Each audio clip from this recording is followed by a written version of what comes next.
بتحبّن روح لعندن.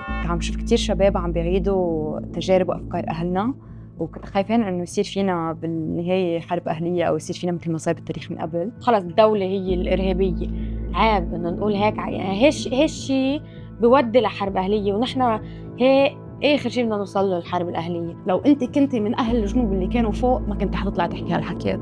وفي كتير من أمثالها بيطلعوا بيحكوا إنه نحن ضد، بس أنا اللي انقهرت إنه لما أرجعت ومين اللي معه. ما في يجي يقول لي لبنان إرهابي. مين لبنان إرهابي؟ الدولة إرهابية؟ لا، شعبنا معود على الزعل وعلى الدراما.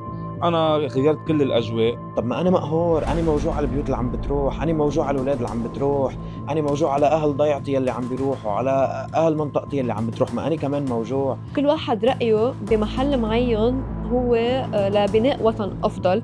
لازم نسمع بعض دايما، نتحاور دايما، ونكون دايما عم نعطي رأينا بطريقة بناءة. كل شي كان بدي أقوله قلته.